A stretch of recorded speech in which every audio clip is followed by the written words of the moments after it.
Hello, and welcome to The Hardest Part, the show that unravels the stories behind the most challenging songs ever written. I'm Kieron Banerji, and joining me in this episode is Denmark's very own Efterklang. We recorded this conversation backstage at the Barbican in London just before their show to talk about the track Getting Reminders from their album Things We Have in Common. Now this track stands out in Efterklang's catalogue, not just for its stripped-back, guitar-driven sound, but also for the way it was written. Unlike their usual process of building songs in the box, Getting Reminders emerged organically over time, shaped by live performance rather than meticulous programming. Frontman Casper told me about the song's origins in his apartment in Lisbon, playing on his mother's old guitar, and how that particular instrument, worn, weathered, and untouched for 20 years, became essential to the song's rhythm and feel. Lyrically, Getting Reminders exists in a space between personal reflection and something much bigger. There's a tension in the song between the natural world and human intervention, between control and surrender, between the feeling of watching something slip away and the reminder that it was ever there at all. And just as the song evolved musically over time, its lyrics continue to change, even in the versions Efterklang performs today. The album version of Getting Reminders features Beirut, with Zach Condon's trumpet adding a signature warmth to the track. But today, you're going to be hearing a unique live session that Efterklang recorded exclusively for this show backstage at the Barbican, so stay tuned to hear that. But before, here's my conversation with Casper from Efterklang. I chose to bring Getting Reminders of our new album, Things We Have in Common, and this album that took us around 2 years to write, so we've been kind of just put it out. This is the big presentation here in Barbican, so I chose to take that song with me because it's kind of an unusual Efterklang song. It's unusual for us to kind of make a guitar song like that. Mostly we would write stuff inside the computer and be like building stuff in there, and usually in our world songs takes a long time, so there could be many songs that could be fitting the the hardest one to write. But this one in particular was special because I was just sitting with it for the past 2 years and playing it a lot, trying it out in different ways. It's a very simple song, but just getting into the kind of groove of it and the kind of rhythm of it, of course the lyrics and so on, took me a while. The challenging part was really in the mixing up the way that you're producing the track and the songwriting process. Yeah, playing it and then seeing how do we want that to sound, As you just mentioned, so a lot of the track was produced out of the box. There's loads of sort of nuances within the lyrics about the natural world. Was that in any way influenced by the process? Because, you know, it's a natural, out of the box, not on a computer way of producing a track, and there's something connected with nature to that song, in my opinion. A natural element to it. Yeah, for me it became a strange balancing point because the lyrics changed a lot, and honestly still today I'm changing the lyrics, so the version you hear on the record is probably different from the one that you heard today. Okay. There's something in the duality for me between, as you're saying, some kind of world going under, or kind of like a dystopian sort of scenario of roads cutting through nature, and I mean I'm singing something like the mind of the road or something like that, and trees are dying, and there is a certain kind of nod to the world we're living in and how it's just kind of gradually falling apart. And then these sort of powers, looking at the politicians, I suppose, like a little bit like who's actually controlling this big defeat, sort of like, and like, do I have the power or do I just feel like I don't, in a way? And then I also really liked this very personal and super individual feeling of just, you know, having this, sometimes you are out of power of a feeling or something comes over you and you just feel like overtaken by something, and that's kind of out of your control in a way. This too for me became a kind of a dance or something like that, that there's something that is out of our control, whether that is the nature falling apart or our own feelings. And somehow I think we as humans, that's something like it's quite magical in a way that we can feel that way somehow. Yeah, of course.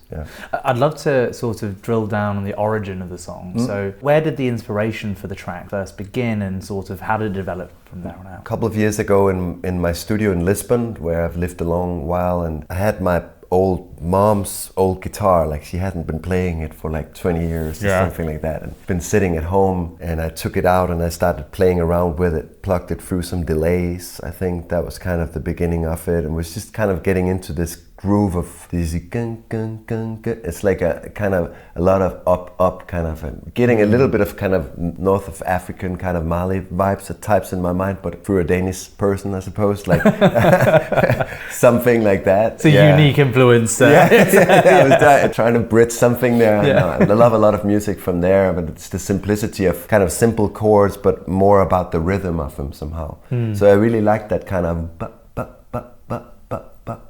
kind of feeling and bopping away. And then I was basically just singing some kind of, just laying down some lines, more melodies than kind of words. Out of it, this kind of control, I think, was pretty early on there. Okay. But a lot of blabbling away, like, you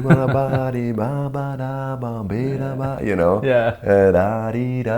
That sort of slowly over time, as I was playing it and finding it, because I took it to the guys and I was like, we were starting the album, and so we're just kind of usually having a pile of whatever we're writing on, and I played it for them, and they liked that one, so I was like, great, let's try and make something out of it from being just a kind of a sketch and try to structure it a little bit. And that's when it started kind of having these structures. I was singing for a long time throughout this instrumental part. We heard, well, like Mass is playing the flute, which is actually now a trumpet part of Zach from Beirut was playing that one, and he kind of joined the song that way. But that one was also sang for a moment, and the song kind of traveled through a lot of things. I may be reaching a little bit here. I always love to know, like, sort of how much the environment you were in at the time inspired the song, right? Like, you're from Denmark, and Lisbon is very different. Even holding your mother's instrument while doing it, that's got to be special. Play an instrument which your mother's spent so much time playing as well. I'd love to. It's a tough instrument. It's a hard one. It's a hard one to play. So I'd love to know how sort of if the environment you were in at the time bled into the track in any way. It's always difficult, I feel, as an artist to kind of understand exactly how that magic. But I do feel myself also. I hear it in other people's music. At least I'm fantasizing about it. So I can tell you like how that place in Lisbon looks or feels. So I'm having my mom's guitars, and I was saying it's a tough instrument. Like it's haven't really been played for 20 years. So it's pretty like change the strings. I hope not at all. Okay, I like it just raw, man. Your poor hands. It is kind of like that. It's rusty and weird, and I haven't really changed the strings as when you're saying it. So it's got a kind of a hard way to it, and I feel that's also where it's not a guitar where you're just jumping around and doing tons of chords. Like find one thing, and again, this kind of percussion thing probably comes a little bit from that kind of nature of that guitar in a way, because it's just one finger kind of thing. And I tuned it in a kind of, I like to tune the guitars, and this one I tuned in an open D, but with the highest string is an E string, so it's kind of got this little higher note in the end. But so just when you take the chord out, not even having a hand on it, it already sounds interesting, I'd say. So it has like an open D kind of feel. A natural motif to it almost. Right, just like an open D major or something like that. And then just with one finger starting like on the A string, that's where most of the action is going on for this song. And then in the studio it's a kind of a one window situation, and outside you got the River Tejo, like the river in Lisbon, like right there. Incredible. One of my favorite places ever had in my life. So it's a beautiful place, and Lisbon is on the other side of the river. So I always kind of like to think of that river as a compass. I feel when I'm playing or listening to music there, I somehow feel like the water and the flow kind of gives me some kind of the right tempo or something like that. There's something about it that feels immediately like it's right or wrong. Well, there's something super mystical about that river, and I'm not sure what it is. It's like, I used to spend a lot of time there in the summers, and it's so epic and awesome. I forgot what the bridge is called. It's called the 25th of April 1974, which is a very specific day because that's the Revolution Day. So. Oh, really? Okay, I didn't know that's what the bridge was called. I wouldn't have guessed that. Might have had a name before that day, but that's the kind of official one, But you know when you're stood under that bridge, there's like a whirring, right? Like, and it's like a beehive or something. A beehive, exactly. And the river is so awesome and huge, but there's something very still about it. There's something very kind of sacred about it, and everything's at peace, even despite its like enormous nature. I can't really put my finger on it. It's like it's special one Also strange because the river is kind of coming from Spain, and at the very end, as it reaches Lisbon, it kind of opens up to this giant delta kind of thing. Yeah. So the studio where I'm at, it's kind of funny enough what you're saying, like when I walk to the studio, I get closer and closer to that beehive sound. Yeah. Depending on the day, you know, you would have more or less traffic because the cars are running off this kind of metal grid. Yeah. And that's what creates this sort of bzzz Yeah, sound. yeah. And you have the train running underneath it and so on. So it's true, it's a strange meeting of elements somehow. Yeah, it's hypnotic. Yeah, There's some paddle courts under it. Yep. And I played paddle there once. Oh, you did? And Yeah. I actually found it really difficult to play because I was like in the rhythm of like what's happening above me, and like I wasn't really concentrating. Yeah. It's going into the Atlantic Ocean, which is also a vibe. Epic in its own right. Yeah. So every 6 hours or something, you got this kind of tide coming in, like moves the water up and down. So coming from Denmark, I feel this is like going to New York or something. You know what I mean? Like in nature speaking, because you're like, ocean to me is always like so massive. Like I come from the Baltic Sea, right? It's like a little pond kind of like, there's not so much going on. Like, and there is really like, wow, you feel it immediately in the wind and the flow of the water, the power of it. We spoke a little bit about how this track was produced slightly differently, or the songwriting process was slightly different in this instance. So take me through sort of how as a band, how Efterklang put this together. I'd love to know how it then went from your apartment in Lisbon on your mum's guitar to sort of where it is today, whether it be in the form we're about to hear or the form that people are going to hear on stage at the Barbican. The big sort of transformation to me is like that it started as more of loose, vibey, jammy kind of thing with some melodies going around. And as it naturally progressed over the last couple of years while making the album, we would listen a lot to things and change stuff. With this one, I would kind of the only song of the album where I would not listen so much but play. Right. So just play and then go like, oh, okay, so what do we do? And the C piece would go there, we go there. So every time I would play it, I would just do something slightly different, try to find the right shape of it somehow. Okay. So I spend a lot of time kind of just microtonally shaping it a little bit, like, oh, we go from that, and then this we like that chord, we're gonna get that in there, and that goes with that melody, and then back there, and then we hold it there, and then go. So I really liked to just play my way through it. So this song, I played it so many times, more than any song in my life, I would say. Both helped me a lot to understand the flow of it. Then recording, listening to it, you'd kind of get something new again, and I would be like playing it. This kind of feedback of like playing, recording, listening, play it again was kind of a big part of finding it. Find this along the way, this magic moment of like asking Zach of like, you want to play some trumpet on it? We got this section, I'm usually singing something like this, but you're free. Sending, and then he's coming back with like a full arrangement of trumpet. It'd be like, sounds like Beirut, like immediately, sort of like. Yeah, I bet. You know what I mean? And it's like just putting that little kind of decoration inside the song. It felt like a little bit like decorating a small chamber or something like that. Song is quite simple in a way, and everything we put in there, a few percussion elements, some bass parts and stuff. But again, really gradually sort of adding it a thing. Could be like putting just a bass like that, putting a little bit of percussion there. In a way, super simple, small things, but over a long time kind of thing. Yeah. I was on a plane actually, and I'd downloaded an album of one of my favorite bands, their new record. I was really looking forward to sitting down, listening to it. I listened to it through and I was so disappointed. Don't know what it was, there was something about it that didn't hit for me.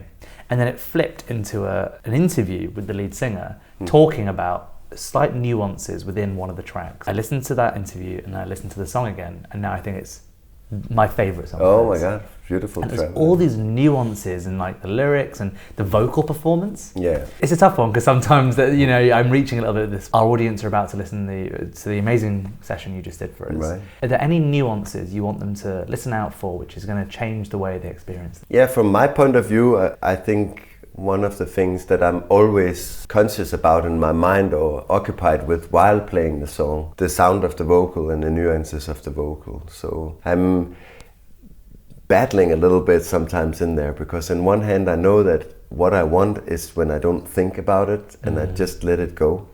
But there's a certain kind of type of control in there as well that constantly tries to kind of, oh, it would be cool if you like sing that more or like like that. Yeah. So from my point of view, that would be the kind of like thing I would pay attention to a little bit, like just how it's sung, like how that comes about. Like, is it like overthought or like fluent? I'm definitely trying for the later one, but you know, I feel a song can be really sang in many ways, and when I listen to sometimes our live recording and stuff, I really hear it. Also depending on what I did just before, or the song just before, and stuff like that. So yeah.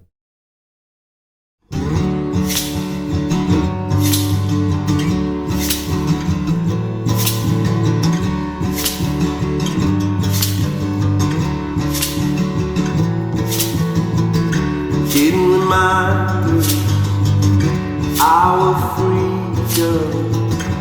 Instant power that we don't control, and it's just like that. Trees are dying in the mind of the road.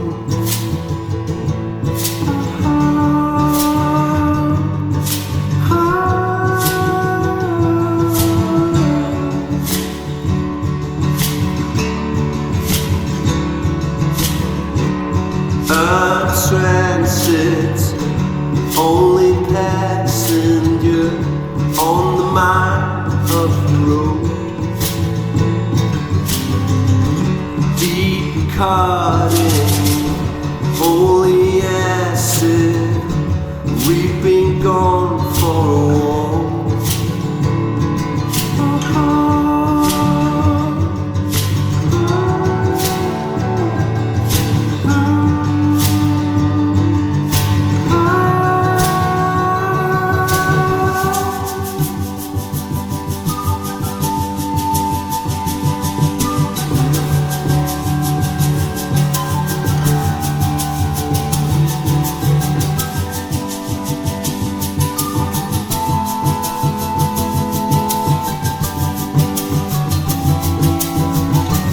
Didn't remind us our freedom, instant power that we don't control, and it's just like that. Trees are dying in the mind of the road.